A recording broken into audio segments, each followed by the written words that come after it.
All right, as you know, if you're a regular viewer of the show, every single show for the past few months, we have spent a portion of our time taking you inside Project 2025, the 922-page right-wing playbook for a new Trump presidency. And it's all online. You can find it there. We went through the entire book.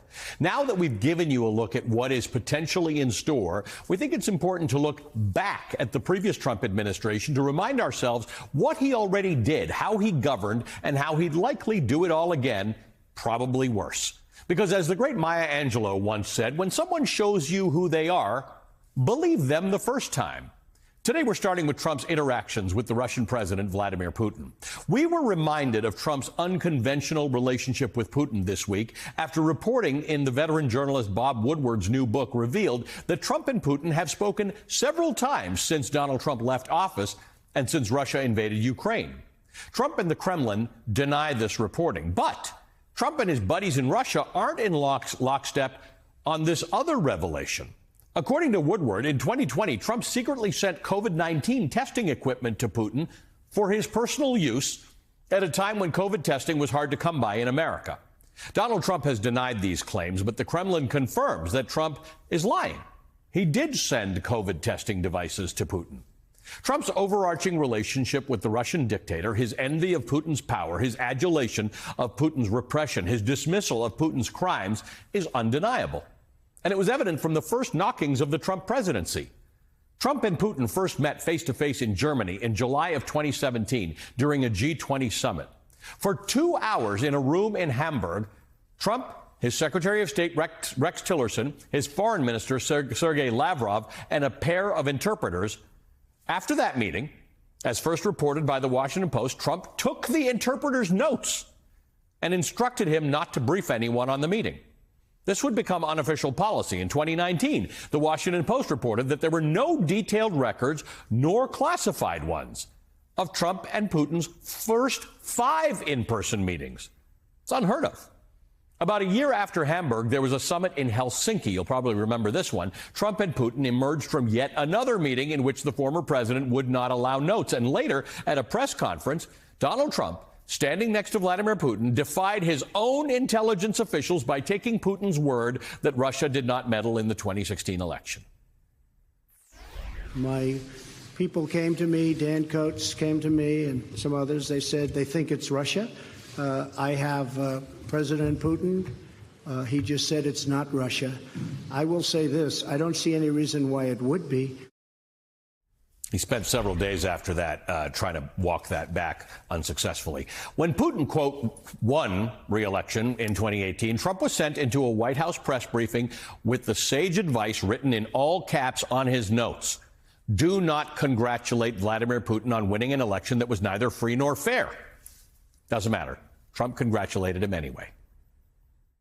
I had a call with President Putin and congratulated him on the victory, his electoral victory. This kind of deference is not just unbecoming of a president. It actually means political leverage for an adversary. According to Woodward's new book, Putin knew that receiving COVID tests from Trump was a political liability. Not for Putin, because it doesn't really matter if you're Vladimir Putin if you have a political liability. It's a political liability for Trump. From page 33, quote, please don't tell anyone you sent these to me, Putin said to Trump. I don't care, Trump replied. Fine.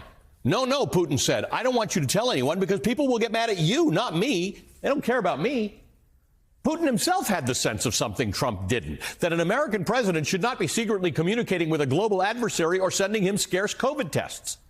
Okay, let's go back to that first meeting between those two men in Germany, in Hamburg, in 2017. According to the New York Times, then Secretary of State Rex Tillerson briefed his aides shortly after the meeting saying, quote, we've got work to do to change the president's mind on Ukraine. That's because, as the New York Times reports, Tillerson watched Putin spin a tale about Ukraine, all the propaganda that he would later use to justify Russia's invasion of Ukraine, and he watched President Trump buy every single word. And according to other reporting, Trump also entered that meeting armed with talking points from his aides to challenge Putin, only for the president not to use any of them. Trump even asked Putin what he thought about the United States sending weapons to Ukraine. Unsurprisingly, Vladimir Putin said that would be a mistake, and Trump seemed to listen. In 2019, Trump had what he called a, quote, perfect phone call with the Ukrainian president, Volodymyr Zelensky, in which Trump pressured the Ukrainian leader for dirt on his political rival, Joe Biden. Linked to that request for dirt was millions in military aid, congressionally approved military aid, which Trump temporarily withheld from Ukraine, an ally. Trump was later impeached over that perfect phone call. Trump's apathy for Ukraine, his preference to believe Vladimir Putin over U.S. officials, the secret phone calls, the broad admiration for an autocrat, it all makes you wonder how this might actually play out again if Donald Trump is given a second chance. As we said, believe him the first time. Joined by Bill Browder. He's the head of the global Magnitsky Justice Campaign. He's the CEO of Hermitage Capital Management. He's the author of the book Freezing Order, a true story of Russian money laundering, murder, and surviving Vladimir Putin's wrath. Bill, thanks for being with us. I think this is really important because the consequences of this, of all the things Donald Trump has done in his last term, the consequences of this unusual relationship with Vladimir Putin will be felt the minute we know who the next president of the United States is. This will not have to wait for January 6th. It will not have to wait for the inauguration on January 20th. You will feel the reverberations throughout Europe and the free world if Donald Trump is reelected because of this unusual, untoward relationship between Donald Trump and Vladimir Putin. Yeah, this is a terrifying moment for the whole world, really, in the sense that if Donald Trump becomes the next president, he will cut off military aid for Ukraine. Ukraine is totally dependent on U.S. military aid, and that will basically be handing some type of military victory to Russia and to Putin. And of course, that's not the end of the story, because Putin has designs on other parts of Europe. He's looking at Estonia, Latvia, and Lithuania, who are NATO members. And if he gets involved with those countries in a military way, then we have a treaty obligation to defend those countries. And then the question is, would Donald Trump honor that treaty obligation? And he's made all sorts of noises in his previous presidency about not liking to be part of NATO. And so this is a very scary moment, because we could be in a sort of World War III type of situation if Putin can run roughshod over Europe, because he no longer has to worry about American aid for Ukraine. You've studied Vladimir Putin a lot. Vladimir Putin is a guy who doesn't like you. And in fact, at that event in Helsinki that we were talking about, your name actually came up. In fact, I want to just play that. Vladimir Putin suggested being able to question you, which is what he'd like to do. You are a wanted man in Russia, in exchange for allowing Robert Mueller to go to Russia as part of his collusion investigation. Let's listen to a bit of this. Then we would expect that the Americans would reciprocate, and they would question officials, including the officers of law enforcement and intelligence services of the United States, whom we believe who have something to do with illegal actions on the territory of Russia. For instance, we can bring up Mr. Browder in this particular case. Business associates of Mr. Browder have earned over $1.5 billion in Russia. They never paid any taxes, neither in Russia nor in the United States. And yet the money escaped the country. They were transferred to the United States. I think that's an incredible offer. Okay, thank you. Okay, so, you can sit there and say Vladimir Putin doesn't like you. That's fine. That's your business with Vladimir Putin. Then Donald Trump comes in and says, okay, that's possibly something we can do. That's wild for Americans to understand that this relationship extends to them, that you, an American citizen, are actually endangered by a Donald Trump presidency. Well, I mean, so to have the most powerful man in the free world offering to hand me over to a murderous dictator who wants to kill me was absolutely terrifying.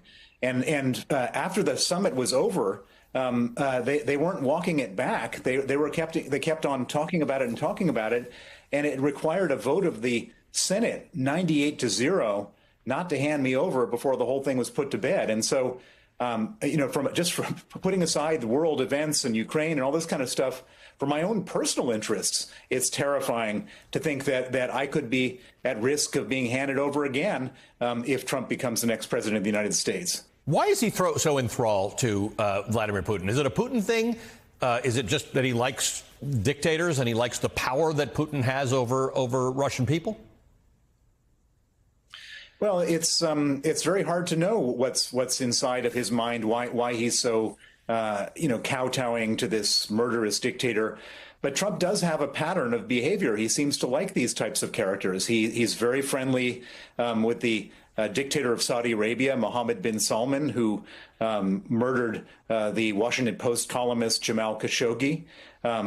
He's, in his own words, very close to Kim Jong-un, the dictator of North Korea.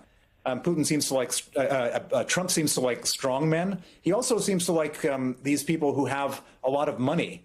I mean, after Trump made sure that there was no sanctions against Mohammed bin Salman, yep. His son-in-law ends up with $2 billion in his private equity fund, and his son-in-law doesn't have any experience running a private equity fund. And so it's hard to know exactly what's going through Trump's mind, but he doesn't seem to have the same type of passion for leaders of democratic countries. It just seems to be dictators that he has this affection for. Important for people to remember. Bill, thank you so much for being with us. Bill Browder is the head of the global Magnitsky Justice Campaign, the CEO of Hermitage Capital Management, and the author of the book Freezing Order, a true story of Russian money laundering, murder, and surviving Vladimir Putin's wrath.